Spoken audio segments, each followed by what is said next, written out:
Welcome to my video, Neil Francisco. Choking. Chowking, kinuha niya yung pangalan Chowking siguro kasi Chow. Dami na bilao ka guys. Karon pala, nadunlan, nabilaukan. Okay, bakit tinawag na PMAO? Foreign Body Airway Obstruction. Imagine nyo, foreign. Pag pumunta sa Pilipinas, ang Amerikano, foreigner. Sige sa Pilipino. Ah. So, alien, diba? Ito, hindi pagkaraniwang pagkain, nilunok mo, hindi foreign, di ba?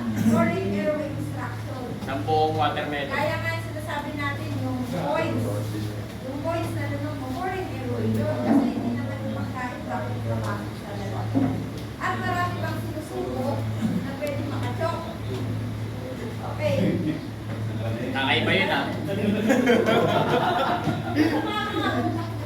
Bakit naman kasi sunod eh. Bilao ka tuloy. Okay, let's talk about mild airway obstruction. Pag sinabing mild, ang biktima ay pwede pa ang salita na mag-express pa ng sarili. So, pag severe naman, pwede mumubulan ka na tumirik ng mata or nawala na ng hininga. So, meron tayong dalawang uri ng obstruction, anatomical, yung mga laway, dugo na nagbarsa, lalamunan, mga liquid, hika, yung may mga hika, di ba pag hinihika sila, nagdadagdag yung kanilang na nakakapagbara sa'yo. Tama? At yung mga lasing, ang tulog, sobrang malasingan, parang wala ka na sa sarili. Kumbaga, tulog ka di ba? Yung diwa mo, wala na. Ngayon, natichok ka na anatomical. Naramdaman niyo ba yung ganito na parang may nakaharap, pero nahihirapan mong bumisip, pero nararamdaman ko ito makayo. Punong-punong ng laway. Tama, ganun tayo? Di ba? Tama ko? Yun ang anatomical.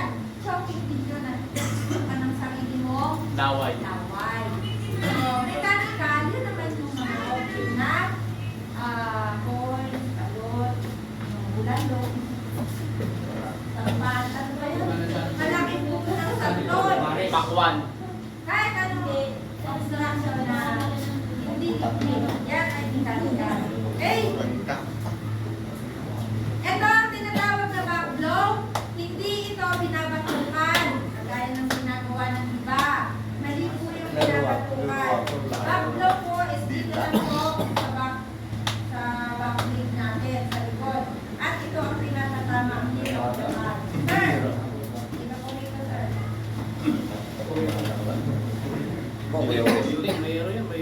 Sir, mukhang koreano. Tama, sir. Ano nga sa'yo? So, universal. Ikaw ba yan? Yan sa'yo mata. Universal sign, ibig sabihin na dito. Yan. Kapag natitsok, ang tatanong niya sa kanya, Sir, natitsok po ba kayo? Sasagot yan. Diba? Pero kapag yung hindi na sumasagot, abangan kung baka malapit na sa magpapalo. So, unahin natin sa bata. Sa mga batang na-chok, ito po ang isang gagawin nating maneuver. Kung ang bata ay mas maliit, pwede po tayong lumuhod, adjust kayo sa height niya. Pero kung ano ba, ganito. So, ang gagawin lang po natin is, baba, yung po yung sir. Yung position niya po, nakatingin po yung sa inyong paa. Huwag kayong naka-straight kasi kung kulang kaya, dalawa kayo, ha? Para meron mo kayong control. Hawak po dito. Di ba may triangle tayo? Dito po kayo magbigay ng tawag dito blow. 1, 2, 3, 4, 5. Okay? Dito, dito. Di ba dito? Nabatungan. Ito lang po. 1, hindi, yung talaga nakaganito. Para nilalabanan nila yung pamilya. Dito hawak dito ha. Okay? Sir, sabihin mo nga po. Nasasala ko sa bata. Ang bata man. Bata nga. Wala kang buhok eh, bata eh. Naku, gagawin. Ano doon Pulas. Dapat ka sa kanya mag-sir. Nakasan mo daw. Kala na mo naman Yes. Baka nga dito, lalo mo. Sir, dyan ka muna. Huwag kang aalis. Ikaw naman ngayon. Babalik pa Pag ayaw, lima-lima lang po yan pa po paulit-ulit ha. Pag ayaw, lima-lima, gawin niyo pong tinatawag na hepatic maneuver or abdominal thrust. Yan po ang tinatawag na hepatic maneuver. Kunyari, 5 beses ako nagbigay ng back blow. Ayaw, ano po tayo, abdominal thrust. Pag naririnig niyo hepatic Kaya masakit yan. Sakit yan? Si biktima, sige sir, ganun po. Si biktima ay pwede natin tanungin kung kaya niya pang umubo. Kasi pag umubo siya, isabay nyo. Kunyari, umubo siya, isabay nyo yun. Dito po kayo ha. Ang position niyo po is tripod position. Dapat nandito kayo para makuha niyo yung tamang balanse. Hindi pwede siya kaganyan na. Ito po. So, kunin nyo. Ito ay dinadahan lang. Pero sa Real Makoy, hindi na ito magdadahan-dahan ha.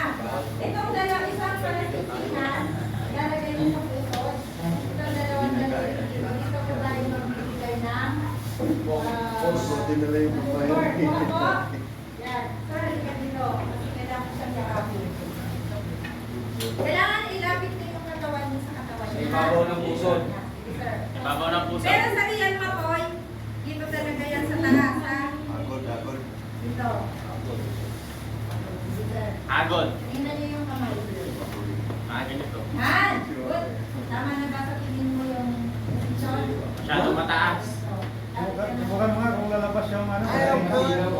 Letter J, upward position. Letter J na pabaliktad. Pero pabigla mo yun, hindi yung J. Dito na. 1, 2, 3, sinisikwat, 4, 5. Hanggang maaari na aangat pa yung katawan niya. Sakit mo. So, sir, upuin mo siya. Lakasan mo, lakasan mo. Okay. Okay, nauna yung upo. Sumamay ka sa upo niya. Go. Sakto. Sir, gawin mo.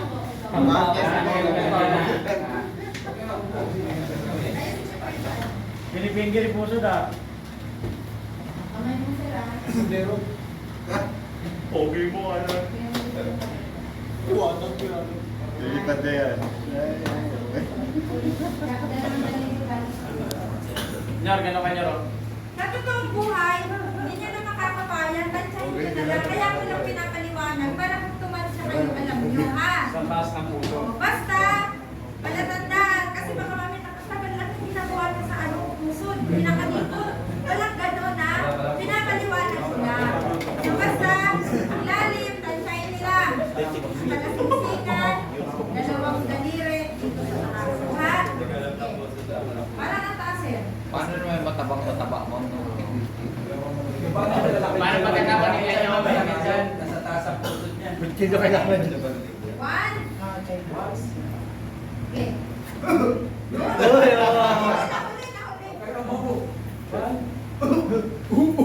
Hindi ganun sir ha. Kailangan sikwat mo. Hindi ganun sir ha.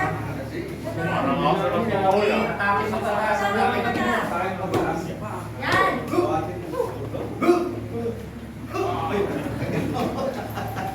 Malsik. Pero sa totoong buhay po yun, talagang mataas na sikwat ha.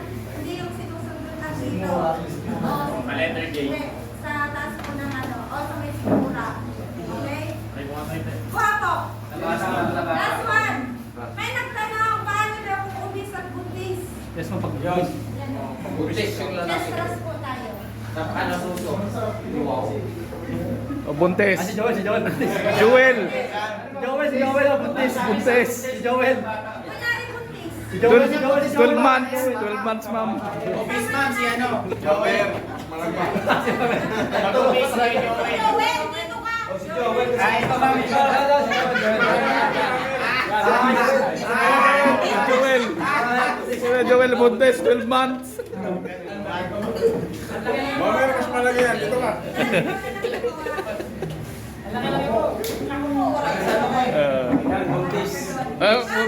Gustong gusto ni Moy Moy tirahan ng buntis Diba ah. ang buntis at tubis? Kasi syempre, malaki sila masyado. Hindi naman natin pwedeng, diba, hindi kakayanin.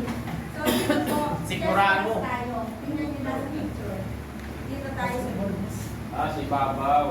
Sa gitna. Babaw ng Yan, tiyan. gawin mo. Kita mo yun? Lagyan mo yung kamay. Yan. Sa akin, Dede, ha? Dede, sa akin. Yan. Matubig. Eh, Joel, bakit yung ubas? Dito, sir. Yan. Lagi yan na, buntis at ubis yan. One. Pa-straight yan dito. One. Ilang papunta sa'yo, Moy? Marami yung ka na.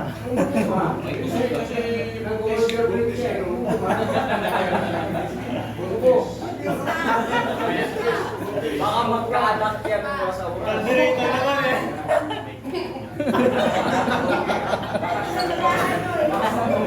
Parang pintura. So, maliwanag po. 5 counts, 5 counts. Pag buntis or basta choking. Ano po sa baby ha? Pag baby Sa patuwad. baby po, combination po yan ng stress at tambo. So, ibig sabihin, magbabaklow po tayo para doon din sa lactate. Yan pag baby. Ganyan gagawin. Tulak lang ng dalawang Sa daliri. baby, ipan yung pet. Sa baby Dito. naman, sa chest tayo. Sa para chest. CPR. Tapos, backflow. Combination yan, dalawa. Ha? Okay. Chest thrust at backflow. Para sa tingin nyo, naaalis na yung nakabara, pwede pa po natin kunin. So, ito yung gagawin ninyo. Itong palasingsin yan. Tapos, Kalawit. shoulder position dito.